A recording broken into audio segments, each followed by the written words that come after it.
Welcome to the Seminole County 4-H Family Orientation. We thank you all for being here and for joining us tonight as we talk a little bit more about the Seminole County 4-H program.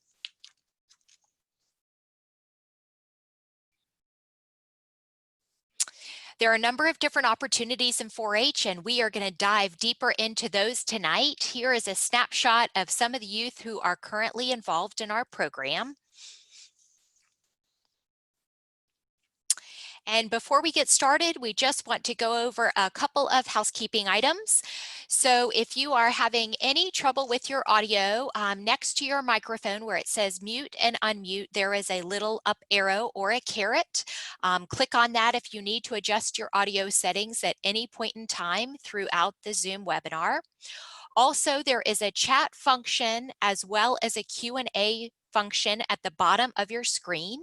If you have questions throughout the presentation tonight, please feel free to put those in the chat box and we will make sure to answer them throughout the presentation. And anything that we have missed, we will make sure to cover at the end. When our webinar does conclude, we will let everybody know that. And on the bottom of your controls on the right-hand side, you will see the little Leave Meeting button. When the webinar is over, feel free to click Leave Meeting and you will be out of the Zoom world. So thank you all for being here tonight. My name is Karen Henry, and I am one of the 4-H Youth Development Agents here in Seminole County. I focus on healthy living and family and consumer sciences, leadership, especially as it relates to 4-H camp counselors. I'm in charge of the 4-H summer camping program, community service, as well as volunteer management and recruitment. And welcome everybody. My name is Chelsea Woodard. I am the other 4-H agent here in Seminole County. And some of the program areas that I focus on are animal science, STEM, our teen leadership, day camps, and volunteer management. Good evening, everybody. I am Shane Michael. I am the County Extension Director, so I kind of oversee the full office. Along with the 4-H program, we also have our family consumer science program. We have horticulture, agriculture, Florida-friendly neighborhoods, so a lot of different programs here. And then another part of mine area is also working in the 4-H program and focusing more on the equine sciences, so teaching more about horse science.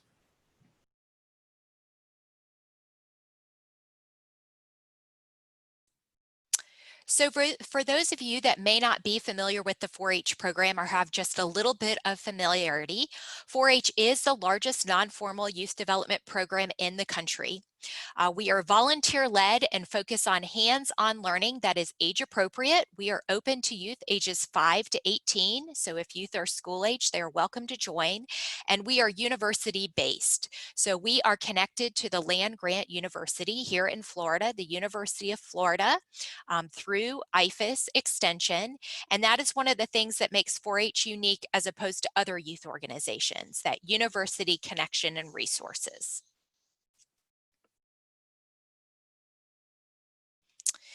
So 4-H has 4 H's, and those 4 H's stand for head, heart, health, and hands. And in that, we want to focus on the development of the entire child. So with the head, the mental development with deeper knowledge and reasoning. The heart, emotional development, developing interests and appreciation and wholesome attitudes. With the hands, skill development, and with the health, physical development, as well as healthy relationships. Our emblem can be found in the top right corner of this slide, and it is a 4-leaf clover with H's in each of the leaves. And our motto is to make the best better, and our colors are green and white. The green, which is nature's most common color, is symbolic of life, springtime, and youth, and the white symbolizes purity. So 4-H is all about teaching life skills, and you will see in the middle of this model that there is the clover and how that radiates out. And a life skill is a learned ability, and these are competencies that we want to teach young people so that they can function well once they are an adult. We strive to help young people become competent in life skills that will prepare them to transition to adulthood. And in looking at the life skills, you'll see that with the head, we focus on knowledge and reasoning and creativity. With the heart, personal and social competencies, as well as relating. With the hands, vocational and citizenship. And with the health, physical and health competencies. I mentioned earlier that 4-H is all about learn by doing, and oftentimes we reference the experiential learning model. 4-H relies on the experiential learning model and the 5 steps to teach life skills. We want to give youth an opportunity to experience an activity, to perform it or do it, to be able to share about that experience and describe what happened, to process the experience to determine what was most important and identify the common themes, to generalize the experience and relate it to their everyday life, as well as to apply it. So do, reflect, apply.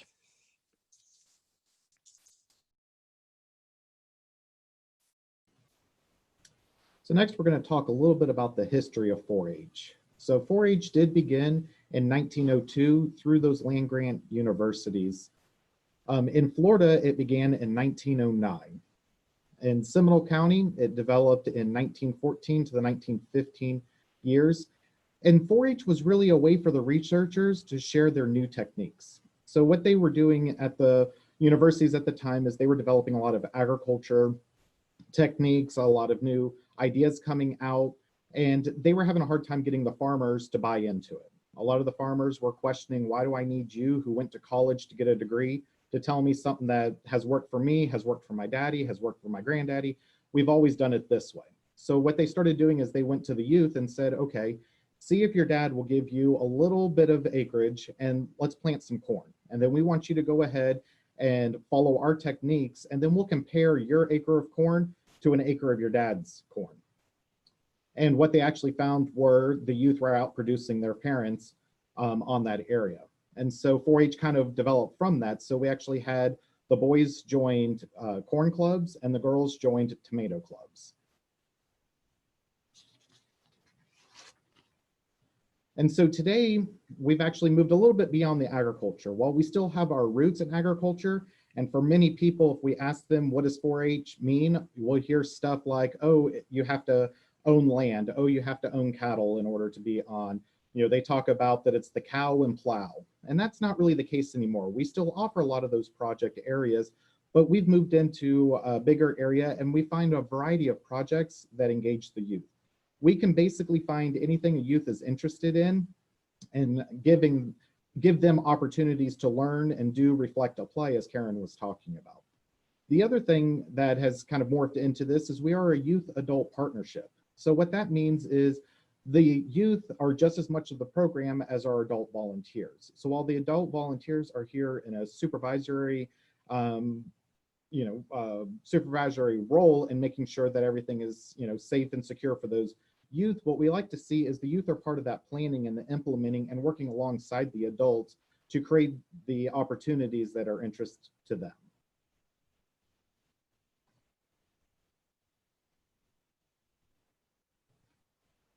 So the next thing that we're going to go through is kind of talk about the top 10 questions that we receive every year. While we're doing this, the top 10 questions that we receive, we know that you guys are going to have other ones as well. So as Karen was talking about at the beginning, down at the bottom, you have a little chat box. If you want to click on that and start adding in your own questions, we'll be sure to answer those as we're going along. And then we've got some time at the end that we'll spend more time on some questions and answers. So to kind of kick it off, when we're going through this, 4-H is its own, organization, and it's got a lot of its own terminology. And you'll hear us using a lot of these different terms that you might not quite understand what they refer to. So the first one that we have on here is the project.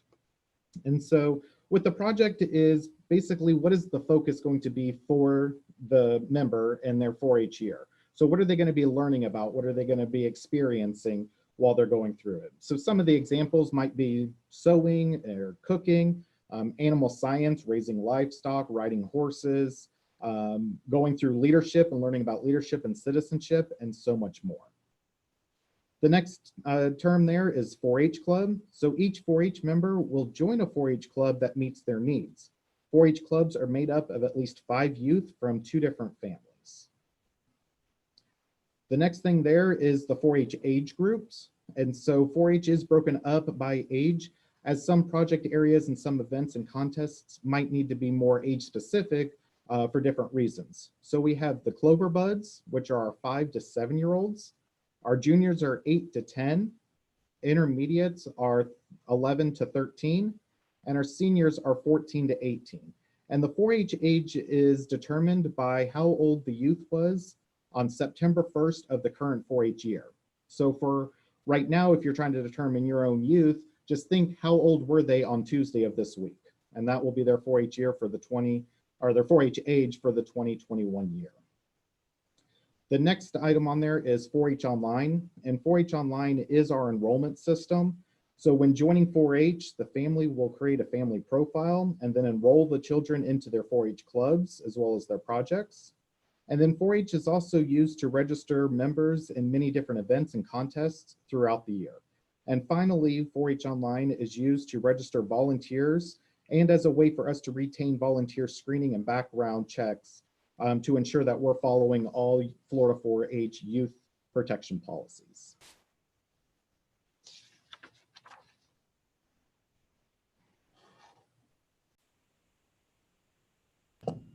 Thanks, Shane. So to kick it off, one of the first common questions that we receive is, what is a 4-H club and how do I know what to choose?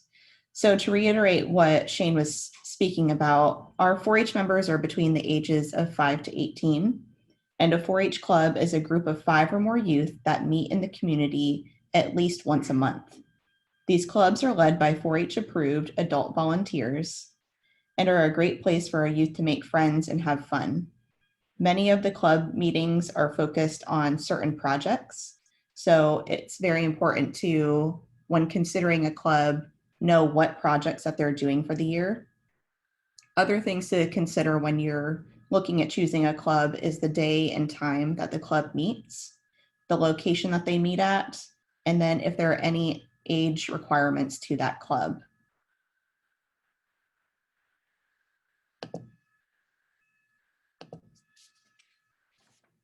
So here's a little snapshot of our current club list for the year. So as you can see, we have several clubs that are doing a variety of different projects. So if your child is interested in any of these, this is a good starting point. But if your child also wants to do a project independently that they don't see on the screen, they have that opportunity as well. So at the end of this, we'll be able to show you our website, and we can show you, we can email you the list with all the clubs and the projects and the contact info for these club leaders. Some of these clubs are open to new members and some of them are at capacity, but we do have other opportunities such as our at-large 4-H club and our virtual 4-H club.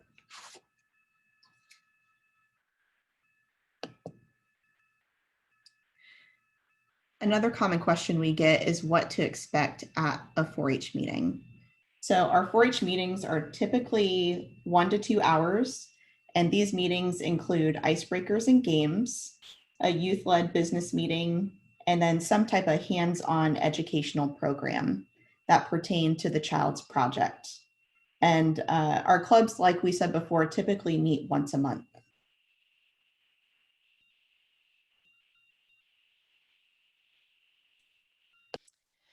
So how does my child choose a 4-H project? Or if you're a youth, how do you choose yourself? 4-H has a variety of different projects to choose from, and it's really the member's choice based on your interest. Whereas in school, you go to a class and you study particular subjects, such as math, in 4-H you choose a project, and we have over 50 projects for youth to choose from. While we do have some in animals and agriculture, there's also science, engineering, and technology, food, nutrition, and cooking, outdoor adventures and hiking, marine science, public speaking, art, wildlife, and much, much more. So depending on what you're interested in really drives which project you choose.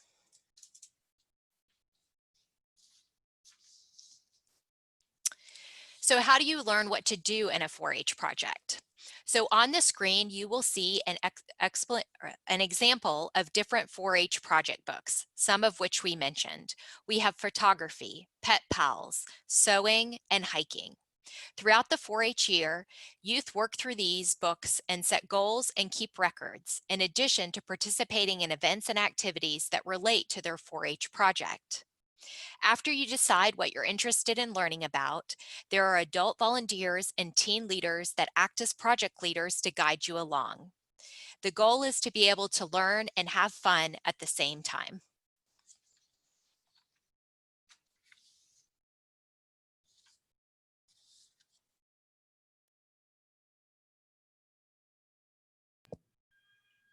So another common question we get is, what is there to do in 4-H? There are many opportunities in 4-H beyond the club level. We're going to take a look now at what some of those opportunities are.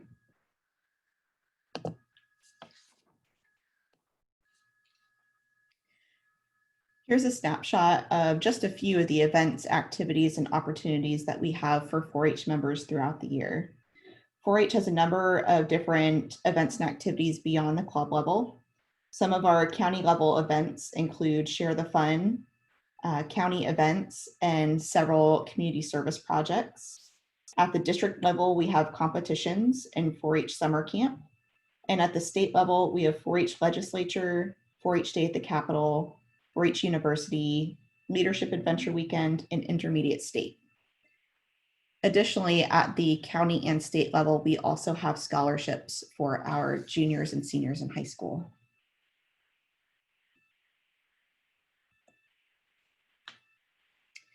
In addition to some of the events, we also have a variety of contests. So as you can see up on the screen, these contests vary from the county level all the way up to the regional level. And this does have some age-specific requirements. Some of our younger youth just participate either at the county level or district level. Some of our older youth can advance to the state or regional level. So Share the Fun talent show and variety show is a very fun event that we do every year where our 4-H members are able to show off their talents, whether they're dancing or singing, playing the piano, or doing a skit. Our county events, public speaking, is a wonderful event, an opportunity for youth to be able to give a presentation, a demonstration, or a speech relating to the project that they've learned this year. We have horse shows at the county through the regional level that youth are able to qualify for. We also have participation in the Central Florida Fair, either with livestock, or we also have youth that submit posters to be judged. We also have a photography and graphic design contest that youth are able to participate in through the county and state level.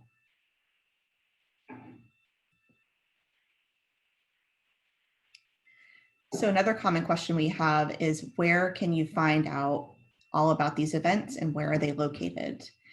So we do give out a hard copy at the beginning of the 4-H year that lists all of the events that we have at the county level and at the district and state level.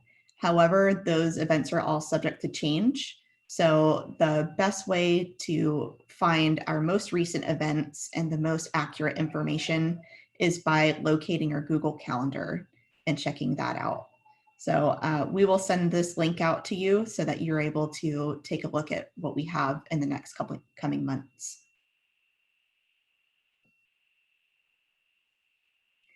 So then a really good question that we get all the time is, how do you enroll and what does it really cost? So to enroll, you're going to enroll in our 4-H online system. And then for our members that are between the ages of 8 to 18, there is a state membership due, and that is $20. In addition, some of our clubs do have a club due as well, and that's based on the type of materials that they might provide the youth, field trips, or other expenses. Typically, club dues are between $10 and $20.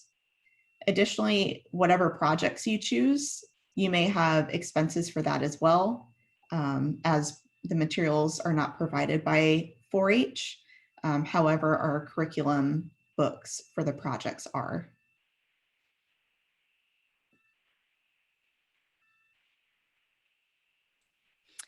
So in addition to getting youth involved in the program, we are also interested in getting you all involved as adults and parents, because 4-H is a family organization. So what can I do as an adult? First, supporting your children. We really recommend that children choose their own project area, and there are over 50 to choose from. So help them go through the project books. We have a number of different projects here in the office, the books that are available to check out, as well as an opportunity to look at different projects online. Secondly, if you decide to join a 4-H club, support the club. Clubs depend not only on the organizational leader, but also on parent involvement to help with different functions within the club and supporting the youth. And third, volunteer. We have another of short-term and long-term volunteer opportunities, and we would welcome you all to get involved in the Seminole County 4-H program.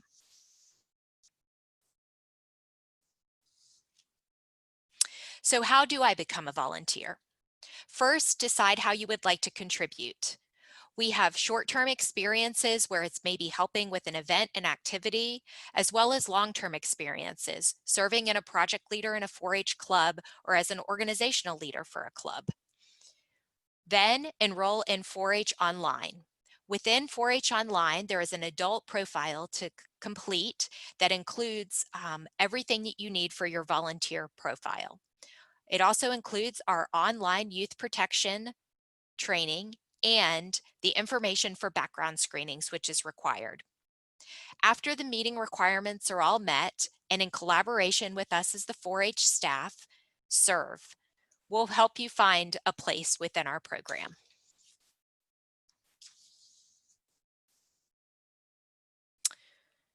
Next question is, where can I find answers to my questions? Much of the information, especially now that we have started the 4-H year, is on our website, seminolecountyfl.gov/4H. In addition to that, feel free to email extension@seminolecountyflorida.gov if you're not finding the information that you're looking for, so we can get you the resources.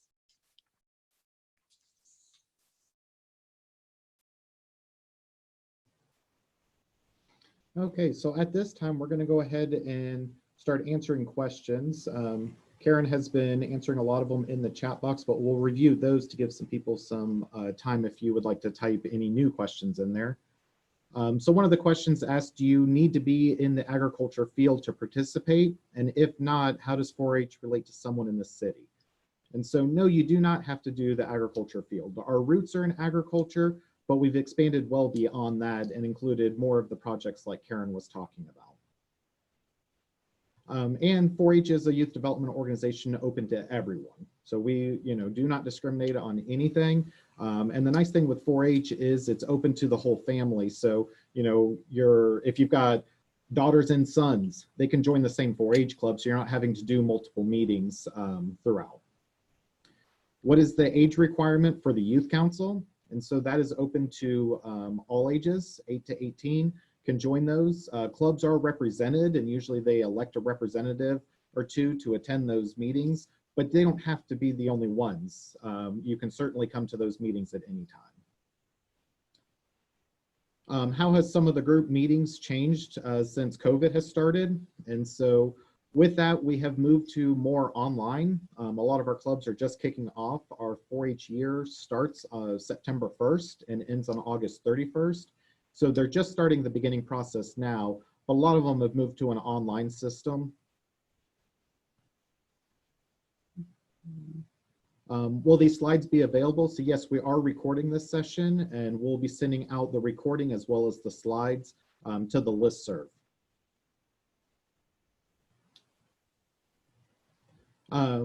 It's been asked if since the year has already started, is it too late for most clubs? So I'm going to defer that to Chelsea or Karen as they deal more with the clubs.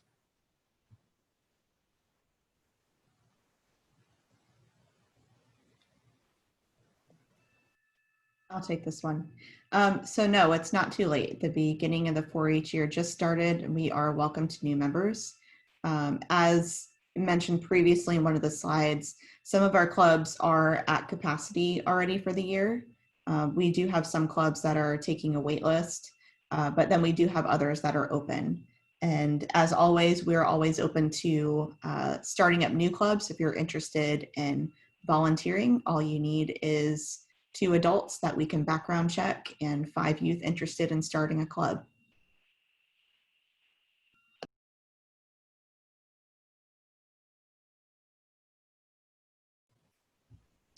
Next question is, where do the clubs typically meet?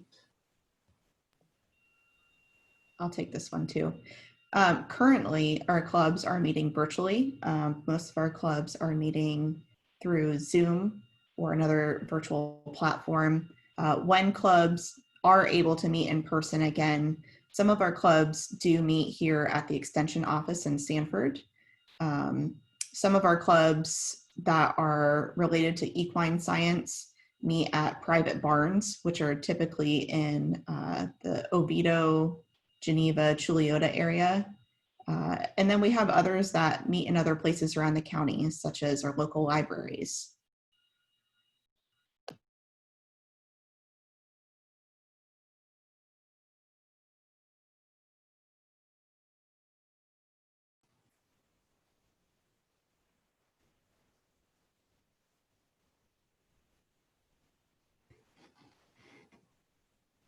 We had a question come in wanting to know about corral life, the 4-H club, if they were still meeting, that they contacted the leader but have not heard back from them. I have heard from the Corral Life leader. They are not meeting this year because of the virtual platform. So another option is we do have 2 other equine clubs that will be meeting this year, Hoofing It and Night Riders. And we also have a virtual horse club that we are going to start this month. So we have 3 different options for you if you're interested in continuing in 4-H.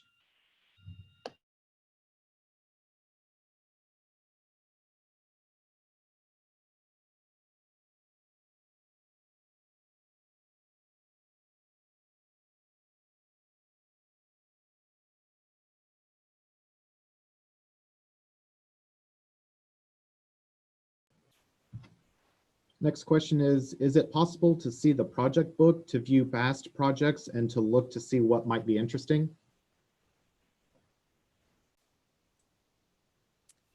Yes, we have a number of 4-H project books here in the office. And so our office is open 8 to 5, Monday through Friday by appointment with a facial covering.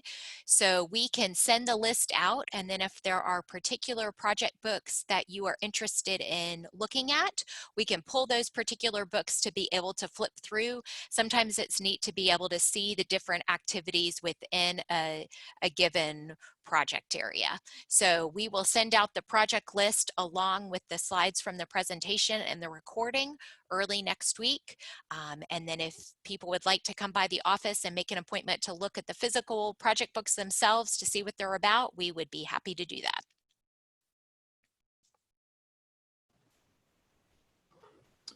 The next question, this probably is more for Karen. Can you go through the process of how to sign up for someone who may want to share their expertise, maybe as a Master Gardener volunteer, photographer, leadership, those type of things? So a number of our 4-H opportunities, including our 4-H club meetings, have an opportunity for guest speakers. So that is one option. The second option is if you would like to do any type of teaching in a particular area, then we would be happy to work with you through the volunteer screening process. So depending on the level of involvement, and we will put more detailed information about that in follow-up.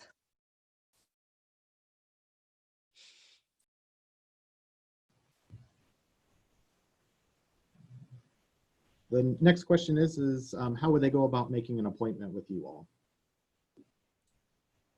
So the best way to make an appointment is to email extension@seminolecountyfl.gov and let us know that you are interested in making an appointment, your availability, and then we will make sure to have a staff member check staff member schedules to make sure someone is available.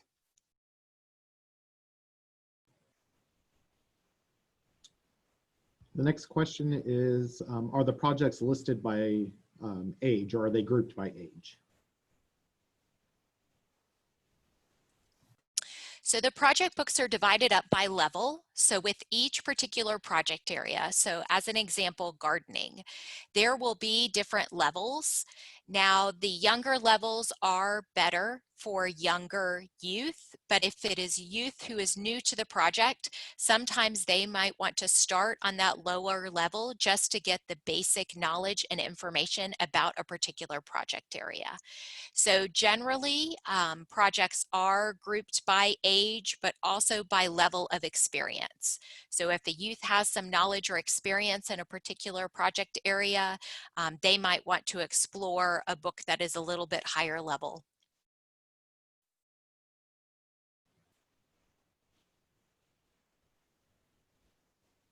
Next question is how would they go about getting contact information for the horse clubs and find out when they meet?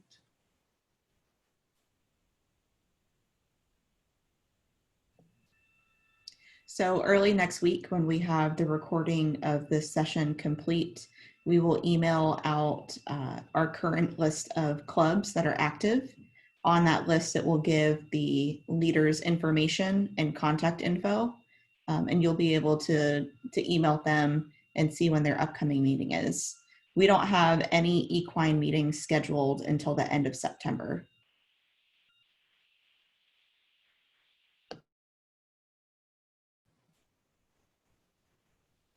And again, for making appointments, using the email address extension@seminolecountyfl.gov, and we've put that in the chat box.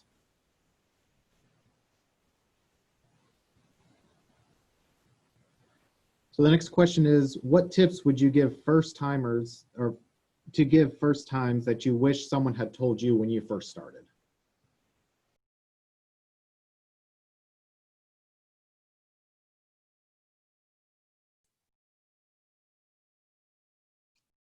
Have fun and spend some time exploring.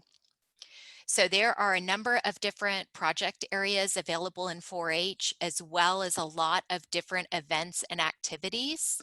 So any opportunities that are of interest to your family or youth in your family, we encourage you to explore them, ask questions, and have fun in the process. And to add to that, I would say when you go either to your first 4-H meeting or even the follow-up meetings, is talk to some of the 4-Hers and the parents and leaders. They have a lot of experience in the program and can really explain in detail all the opportunities that there are in 4-H. As Karen mentioned, there are a number of opportunities and activities throughout the year, and you really got to communicate with everybody to get the most out of it and understand all the different events that we have throughout the year. And I would add on to that is don't get overwhelmed. There are a lot of events and activities, and just because we're offering them does not mean that you have to participate in every single one of them. A lot of first year ones feel like, oh, I have to do county events. Oh, I have to do Share the Fun. Oh, I have to do, the county council meetings. And that's not the case. You're more than welcome to. But again, you need to find that balance and, go and see what some of those events are. And we also had Caroline Morris, who's been a longtime 4-H family as well as a club leader for us. One thing that she said was plan ahead and look at the contests early and choose to do one a month, kind of looking at where your schedule is, and then keep up with the project books. Don't wait till the last minute. That's some great advice.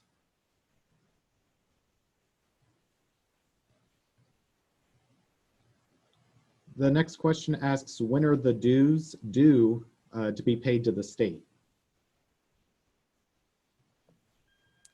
So there is an opportunity when you register, and we encourage people to have a 4-H club and a 4-H project in mind before registering in 4-H online, because you will be asked those questions. But within the 4-H online platform is an opportunity to pay right then and there if you're interested in paying by credit card, and if not, it can be done by cash or check after registration is done in 4-H online. And to add to what Karen said, before you register in 4-H online, please talk to one of the club leaders. Please go to one of the club meetings and make sure that it's going to be a good fit for you. If you register online and you haven't communicated with that club at all, it'll be hard to get you guys matched up. We have to make sure that it's a good fit for you. So please talk to the club leaders first, email them, find out when the first meeting is and give it a shot.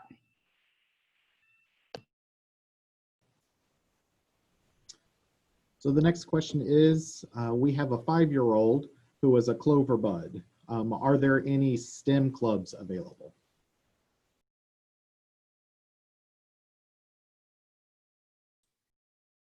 We do not currently have any Cloverbud STEM clubs, but we would be happy to start one.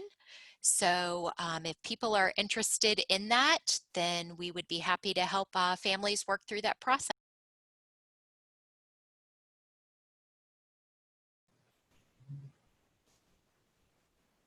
The next one is, what is the current process for someone who lives outside of Seminole County but participates in a Seminole County club?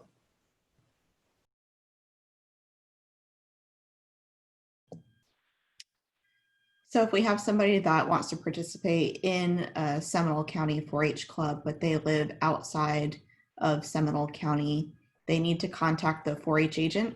We have a process, just a one quick document where we cite the reason why they're coming into our county instead of their home county.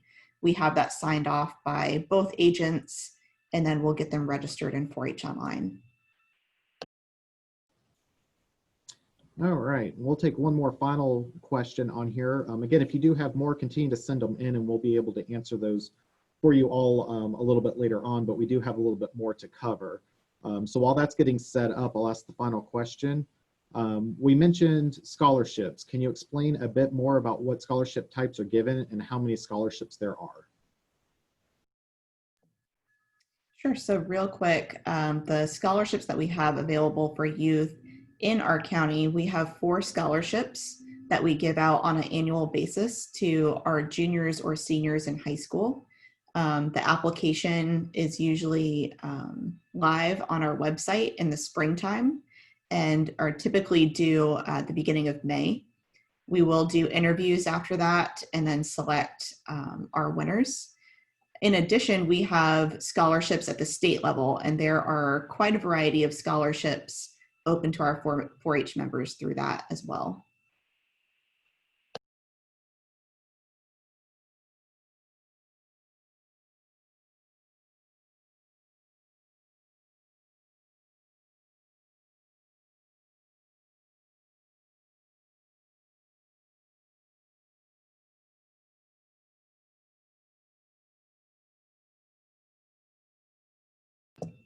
So now we'd like to ask you a few questions just to know how you thought this webinar went.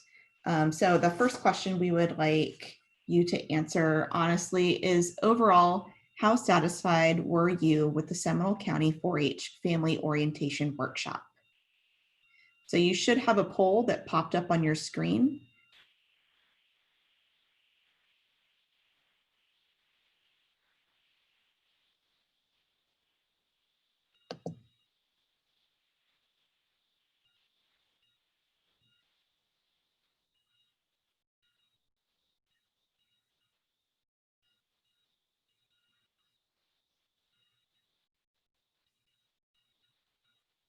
All right, we've got some answers coming in. So I'm going to move to question 2.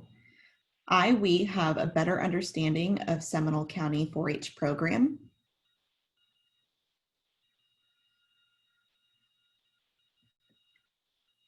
Question 3, Please reflect on your knowledge of the Seminole County 4-H program before the 4-H family orientation. Please select all of the items that you now have more knowledge about as a result of attending the Seminole County 4-H family orientation. And you may select more than one option for this question.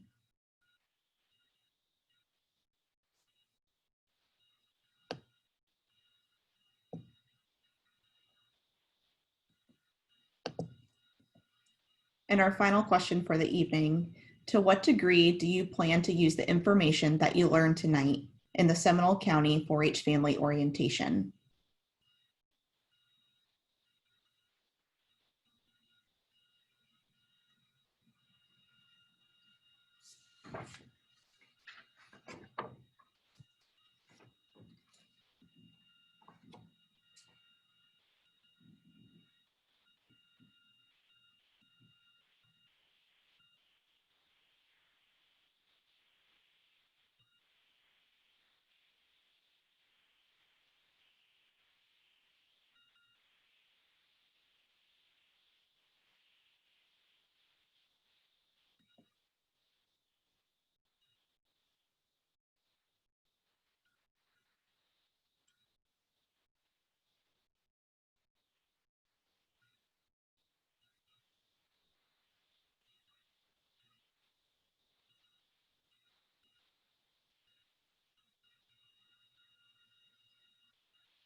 We want to thank you again for taking the time to complete the survey for us. It's very helpful information.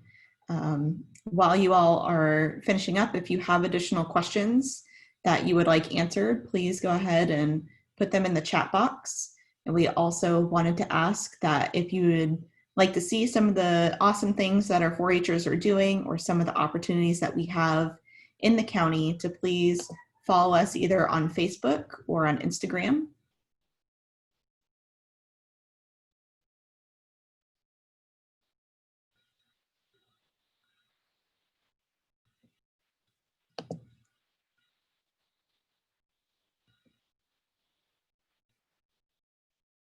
And at this time, I think we'll continue with questions. So we had another question that came in that was asking if we'll be sharing the recording. And yes, we will be sharing it. You'll receive an email early next week that will have the recording along with the slides and other information as well.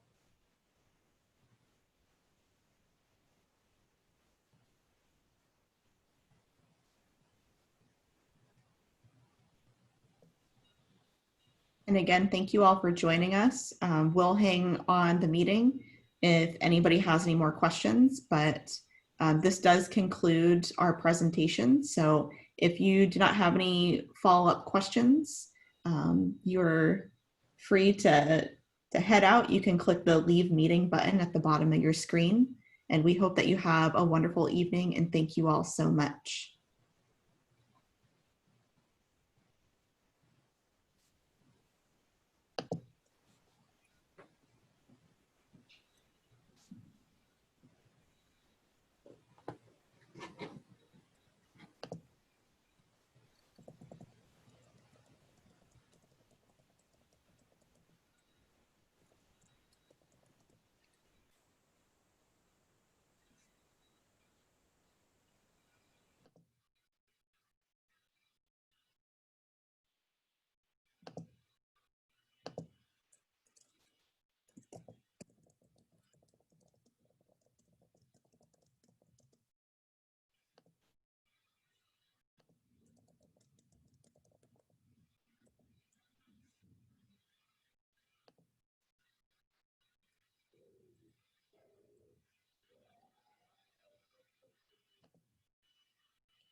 So we had a good question come in.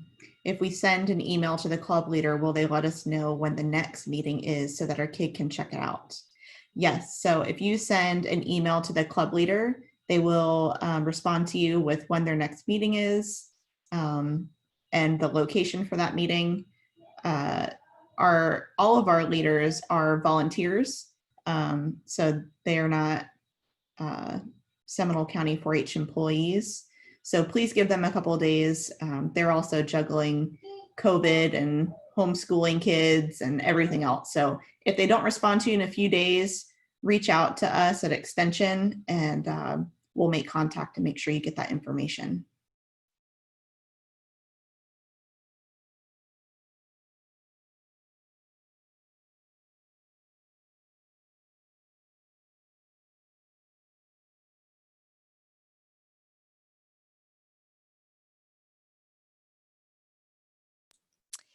And in terms of waiting to register until then, yes, we do recommend that you visit a 4-H club and check it out, as well as decide on which project you want to do before registering. And so connect with a couple of 4-H clubs. Each has its own feel to it. So we encourage you to reach out to the leaders and visit a couple of them before registering in 4-H online.